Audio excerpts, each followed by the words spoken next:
जो मंजली बेटी देवहूति थी ना, उनका विवाह करदम जी के साथ हुआ। तुरंत मैत्रेय जी ने प्रश्न किया, बोले महाराज मैंने सुना है कि जो मनु महाराज की बेटी देवहूति थी वो यमादि लक्षणों से परिपूर्ण थी, किस प्रकार से करदम जी ने उनका पाणिग्रह संस्कार किया, बोले जरा विस्तार पूर्वक बताइए। मैत्रेय जी कहते हैं, विदुर जी ये उस समय की बात है जिस समय ब्रह्मा जी को सृष्टि करनी थी।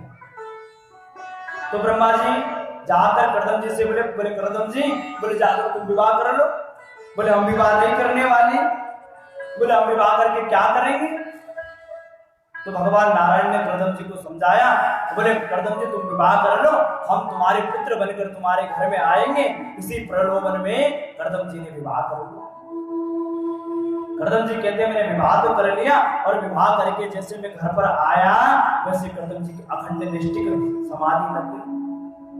अब जैसे समाधि लगी तो देवहूति जी ने क्या करा, अपने सारा श्रृंगार उतार कर पति सेवा में समर्पित। हजारों वर्ष तक समाधि लगी रही, परंतु देवहूति जी पति सेवा में लगी रही। 10,000 दिव्य वर्षों के बाद जब करदम जी की समाधि खुली, करदम जी ने देखा, बोले देवी जी आप कौन हो? बोले वाह महाराज आप समाधि क्या लगाए, हमें भूल गए। बोले हम आपकी धर्म पत्नी है। बोले अच्छा हाँ याद तो आया, बोले हमारा विवाह हुआ था। बोले हम तुम्हारी सेवा से बड़ी प्रसन्न हैं।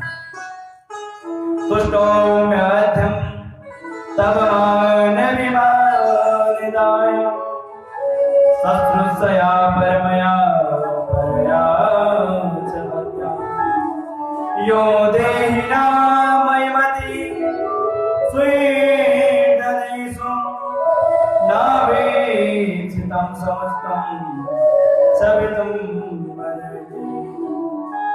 अरे मानवी मनुपुत्री, आज हम तुम्हारी सेवा से इतने प्रसन्न हैं, मांगो हम तुम्हें वरदान देना चाहते। बोले क्या वरदान चाहते? बोले इस संसार में प्रत्येक स्त्री को अपना शरीर बड़ा प्रिय होता है, परंतु देवी जी तुमने अपने शरीर पर तनिक भी ध्यान नहीं दिया, अपने सारे आभूषण को उतार कर हमारी सेवा में संलग्न हो, इसलिए हम तुम्हारी सेवा से बड़े प्रसन्न हैं। बोले मांगो क्या चाहते हैं? बोले महाराज मुझे क्या करना है मांग कर?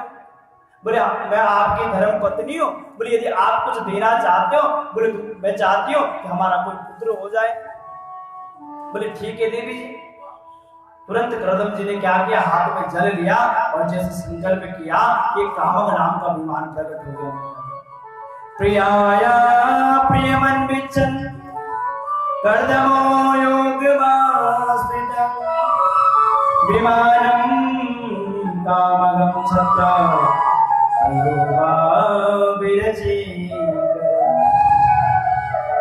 जैसे कामक नाम का विमान प्रकट हुआ कि देवकी जी को उस विमान में बैठने में हड़बड़ाहट होने लगी। कई महीनों से स्नान नहीं किया था। जहां करदम जी ने सोचा अगर आजकल की बात होती ना, पति जी अगर कहीं बाजार में घूमने चले जाते तो बहन जी सीधे ब्यूटी पार्लर में पहुंच जाते और बढ़िया अंग राग लेपन करवाती, परंतु देवहूति जी ने पति सेवा में बनी रही, अपने शरीर को कम से कम स्नान तक नहीं किया। बोले देवी जी तुम ये काम करो, बोले आप बिंदु सरोवर में जाइए और जैसे देवी बिंदु सरोवर की ओर आगे बढ़े, सतानी 10,000 कन्याएं उस सरोवर में प्रकट हो गई, जिन्होंने उबटन लगा लगा कर देवहूति जी के देह को ऐसा चमकाया, अब सरो जैसे देवहूति जी का देह चमकने लगा। दोनों दंपति विमान में प्रविष्ट हुए और 56 काम का विमान के भोगों का सेवन करते करते कालांतर में 9 देवियों को प्रकट किया। उन 9 देवियों का नाम है अनुसुईया, अरुंधति, हविर्भू। 9 कन्याओं को उत्पन्न किया।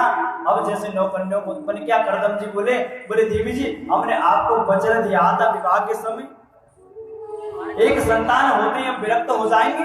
बोले आज परमात्मा की कृपा से घर में 9 संतानें हो गई। बोले अब की बार अपने राम रुकने वाले नहीं।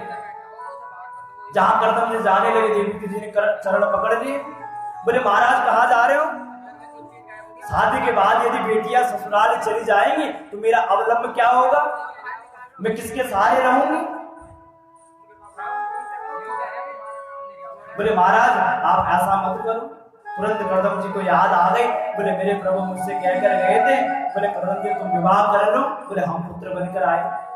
बोले यदि घर में परमात्मा बेटा बनकर आने वाला है, बोले जंगल में जाकर क्या करूंगा मैं? कोई कर्दम जी रुक गए और अब की बार साक्षात कपिल भगवान गर्भ में आए और कालांतर में कपिल भगवान का प्राकट्य हो गया। बोले कपिल भगवान,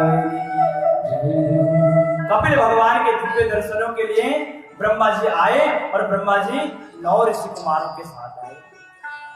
सोई कर्दम जी बोले महाराज आपकी कृपा से मेरे घर पर 9 कन्याएं हैं। बोले आपके साथ भी 9 ऋषि कुमार आए। बोले अगर आपकी कृपा हो बोले सबका विवाह करवा दे। बोले ठीक है, मैं तो सृष्टि करनी है। सबका विवाह एक एक कन्या के साथ कर दिया। अब कर्दम जी बोले देवी जी अब विवाह, बेटियों का विवाह भी हो गया। बोले बेटा भी आ गया।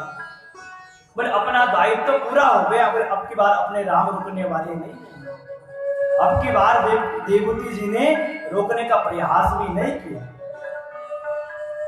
क्योंकि चाहे घर में कितनी अनुकूलता हो परंतु चतुर्थ चरण में घर का त्याग कर देना चाहिए। कर्दम जी की कोई कमी है? कामक जैसा विमान है, खाने पीने की कोई कमी नहीं है। अनुसुईया आदि बेटियां हैं, भृगु वशिष्ठ जैसे दामाद है और साक्षात भगवान नारायण जैसे कपिल स्वरूप बेटा है। किसी प्रकार की कोई कमी नहीं है, परंतु आज घर के चतुर्थ चरण में आज घर को छोड़कर चले। अब घर में 2 सदस्य बच गए।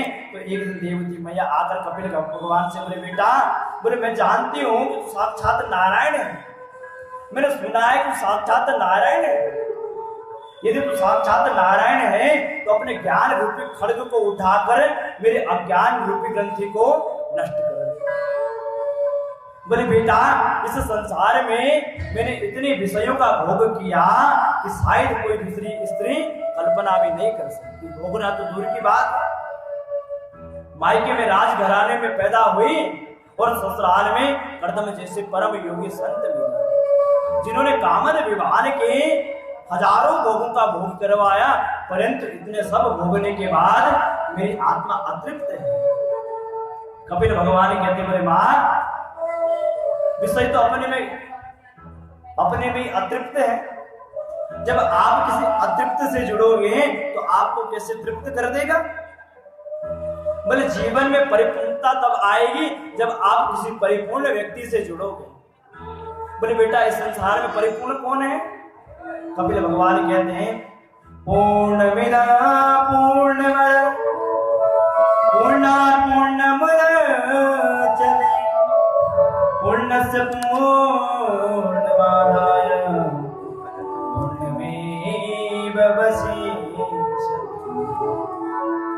बोले मां इस संसार में केवल परिपूर्ण केवल गोविंद है। गोविंद के समान, गोविंद के अतिरिक्त इस संसार में कोई भी व्यक्ति परिपूर्ण नहीं है। बोले जब तक आप किसी परिपूर्ण से नहीं जुड़ोगे तब तक जीव का कल्याण होने वाला नहीं है। देवभूति कहती बोले बेटा मैं तुम्हारी शरण में हूं, मेरे अज्ञान रूपी ग्रंथि का भेदन कर दो। त्वं तागताहं शरणं शरण्यं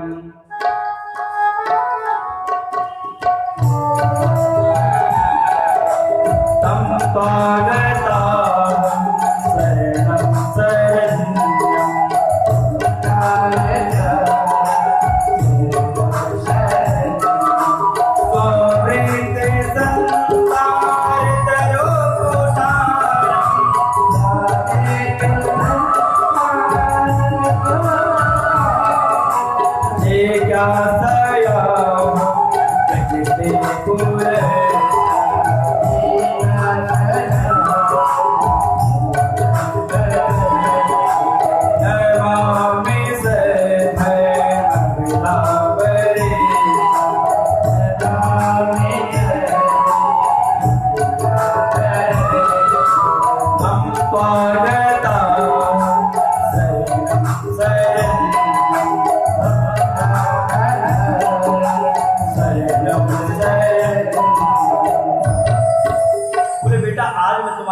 शरण में हो, बोले मेरे अज्ञान रूपी वृक्ष की ग्रंथि का भेदन करो।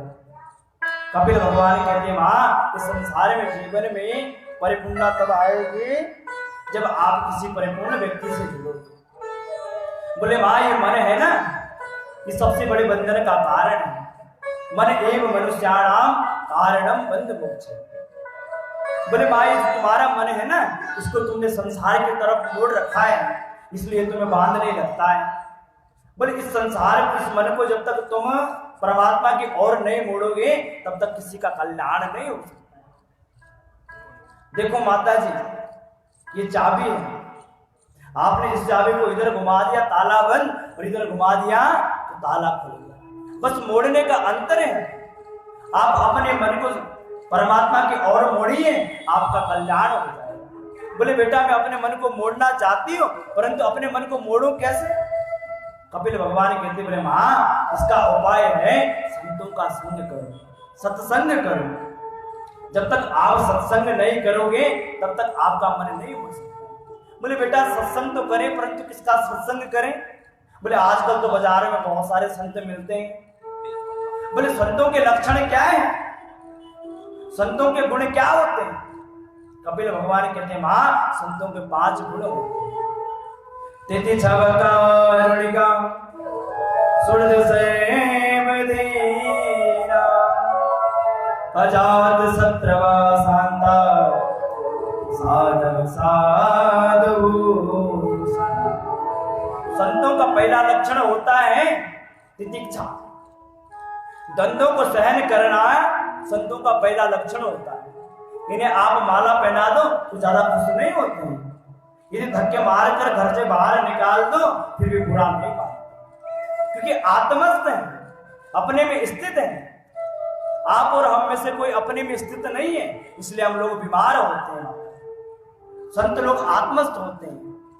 संत संसार में यदि कभी भी चिंतातुर दिखाई पड़ता है तो अपने लिए नहीं, दूसरों के कल्याण के लिए। क्यों? परहित सरिस धर्म नहीं भाई, पर पीड़ा सम नहीं अधिभाई। क्योंकि संतों के हृदय में करुणा होती है।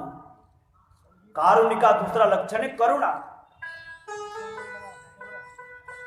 इस संसार में संतों के हृदय में करुणा होती है, इसलिए संत किसी से लड़ाई झगड़ा नहीं करते।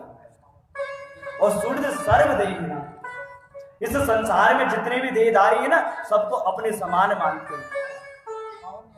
जितना दर्शन भगवान का मूर्ति में करते हैं उतना ही प्रत्येक व्यक्ति में करते हैं। देखो हमारे शरीर में बहुत सारे अंग हैं, आंख, नाक, कान, त्वचा, जीभ, दांत। क्या हम इनको अलग मानते हैं? कभी कभी क्या होता है, भोजन करते करते जीभ दांतों से कट जाती है, तो क्या हम दांतों को अलग मानते हैं? यदि हम दांतों को अलग मानते हैं तो आज तक किसी व्यक्ति ने हथौड़ा लेकर 2-4 दांतों को टपकाया? तो क्यों नहीं टपकाया? क्योंकि प्रत्येक व्यक्ति जानता है दांतों से जीभ कट गई, बोले दर्द हो रहा है, बोले यदि दांतों को तोड़ दे बोले दर्द और ज्यादा हो जाएगा। इसलिए संत जानते हैं, बोले यदि हम किससे वैर करेंगे, बोले प्रत्येक व्यक्ति परमात्मा का स्वरूप है। सिय राममय सब जग जानी, करो प्रणाम जोर जुग पानी। इसलिए प्रत्येक व्यक्ति को परमात्मा के सदिश मानते हैं, इसलिए अजात शत्रु, संतों का कोई शत्रु नहीं संसार में। बोले मां, जब तुम ऐसे संतों का संग करोगे तब क्या होगा? मेरे प्रति श्रद्धा रति भक्ति उत्पन्न होगी। जब तुम ऐसे संतों का संग करोगे तो इतनी महिमा सुनाएंगे, नाम महिमा, रूप महिमा, धाम महिमा, ज्ञान महिमा, प्रवाह महिमा, इतनी महिमा सुनाएंगे। उन महिमा को सुन सुनकर आपके मन में मेरे प्रति सच्ची श्रद्धा उत्पन्न हो जाएगी। जब तक आपके मन में श्रद्धा उत्पन्न नहीं होगी तब तक कोई गोविंद को जान नहीं सकता है, चाहे कोई कितना बड़ा व्यक्ति क्यों ना हो। अभी हमारे बीच में आ जाए, बैठ जाए, तब तक हम उसे प्रणाम नहीं करेंगे जब तक उसे जान पहचान ना हो। क्योंकि जाने बिन हो ही नहीं प्रीति, बिन जाने हो ही नहीं प्रतीति। जब तक कोई व्यक्ति की जान पहचान हमसे नहीं हो जाती है तब तक व्यक्ति उसको प्रणाम नहीं करता है। जहां जान पहचान हुई वहां राम राम शुरू होती है। तो जब तक आपका गोविंद से कनेक्शन नहीं जुड़ेगा तब तक आपके अंदर गोविंद की कृपा रूपी करंट आपको प्राप्त नहीं हो सकती। यदि आपको गोविंद की कृपा रूपी करंट प्राप्त करनी है तो अपना कनेक्शन आपको गोविंद से जोड़ना पड़ेगा। इसका सबसे सरल उपाय है संतों का संग करो। कपिल भगवान कहते हैं मां क्या करना चाहिए? सबसे पहले क्या करना चाहिए? सुचो देशो प्रतिष्ठाप्य स्थिर मासन मासन ना तो शीतम ना तो नीचम चेलाजीन कुशोतम। सबसे पहले पवित्र भूमि का चयन करना चाहिए, क्योंकि भूमि का प्रभाव मन पर पड़ता है। उसके बाद आसन लगाकर बैठना चाहिए। उसके बाद परमात्मा का ध्यान करना चाहिए। परमात्मा का ध्यान कैसा करना चाहिए? आज तो लोग मंदिर में जाते सबसे पहले परमात्मा का मुख देखते हैं, सबसे गलत बात है। यदि परमात्मा का ध्यान करना चाहिए तो सबसे पहले चरणों में देखना चाहिए। जब आप परमात्मा के चरणों में देखते हैं ना तो परमात्मा के चरणों के ऊपर कुछ चिन्ह बने हैं, ब्रज अंकुश आदि। परमात्मा के चरणों में जो लाल परमात्मा के जो चरण हैं वो 3 प्रकार के लाल लाल तलवे हैं, श्वेत श्वेत ऊपर का भाग है और बीच में काली मां प्रकट हो रही है। साक्षात त्रिवेणी परमात्मा के चरणों में प्रकट हो रही है। तीर्थराज प्रयाग में 3 धाराएं हैं। रक्त कांति है सरस्वती जी की, धवल श्वेत धारा है गंगा जी की और कृष्ण कांति है यमुना जी। तीर्थराज प्रयाग में 3 दृश्य देखने को मिलते हैं हमारे। तो परमात्मा के चरण में भी साक्षात त्रिवेणी प्रकट हो रही है। आप लोग जब बाल गूंथते हैं ना उसको भी संस्कृत में वेणी कहते हैं। जब स्त्रियां बाल गूंथना प्रारंभ करती तो अपने बालों को 3 भाग करती और गूंथते गूंथते जब गूंथती हैं तो दोनों कहाँ छिप जाती, उसके बाद 2 का पता ही लगता, एक ही दिखाई पड़ती। तो परमात्मा का जो चरण है वो साक्षात तीर्थराज प्रयाग त्रिवेणी संगम में हमारा। फिर उसके बाद परमात्मा के घुटनों के दर्शन करो, अधर के दर्शन करो, कंठ में भगवान की विजंती माला है, बाहों के दर्शन करो, तदनुसार भगवान के मुख का दर्शन करना चाहिए। बड़ा सुंदर सांख्य शास्त्र का उपदेश दिया किस प्रकार से जीव क्या करता है। जब बालक मां के गर्भ में होता है वो सबसे बड़ा दुख तंत्र कहा गया उसको। यदि संसार में यदि जीव को सबसे बड़ा दुख होता है तो मां के गर्भ में होता है। जब बालक मां के गर्भ में होता है परमात्मा से बार बार प्रार्थना करता है, बोले प्रभु एक बार बाहर निकाल दो। बोले यदि आप बाहर निकालोगे ना ऐसा भजन आपका करूंगा, शायद आज तो किसी ने ऐसा भजन नहीं किया। तो परमात्मा बच्चे को बाहर निकाल देते हैं। 3 महीने में बालक निष्क्रिय रूप में होता है मां के घर में। 4थे महीने में उसका शरीर बनने लगता है। 5वें महीने में उसके हाथ पैर निकल जाते हैं। 6ठे महीने में उसका ये शीर्ष प्रदेश बनने लग जाता है और 60वें महीने में बालक अपने पूर्ण स्वरूप में आता है। इसलिए आप लोगों ने देखा होगा जो 6ठे 7वें महीने में पैदा होते हैं वो किसी न किसी अंग से अपंग होता है, क्योंकि उसके शरीर का पूर्ण विकास नहीं हो पाता है। 7वें महीने में बालक वायु लेना प्रारंभ करता है। 8वें महीने में मां भोजन करती है उस भोजन का रस लेना प्रारंभ करता है। 8वें महीने में बालक जब मां के गर्भ में होता है तो परमात्मा का ऐसा भजन करता है कि परमात्मा को से 9वें महीने में बाहर निकालना ही पड़ता है। इस संसार में प्रत्येक व्यक्ति दुख तंत्र में फंसा हुआ है, परंतु बुद्धिमान व्यक्ति वही है जो इस दुख तंत्र से अपने आप को बचा ले। तो परमात्मा में मानव तन देते हैं भजन कीर्तन करने के लिए, परंतु हम लोग विषयों में आसक्त होकर परमात्मा का भजन नहीं करते। देवती मैया तो प्रेम में इतनी पुलकित हो गई। देवती मैया कहती है, बोले बेटा मैं तेरे पूरे संपूर्ण उपदेश का एक ही फल मानती हूँ। बोले माँ क्या? बोले मैं जान गई हूँ तेरे उपदेश का फल क्या है। अहो बत सपचतो गरिया यदि भागरे वर्तते नामत तेषु तपस्तु सन्नुराय ब्रह्मा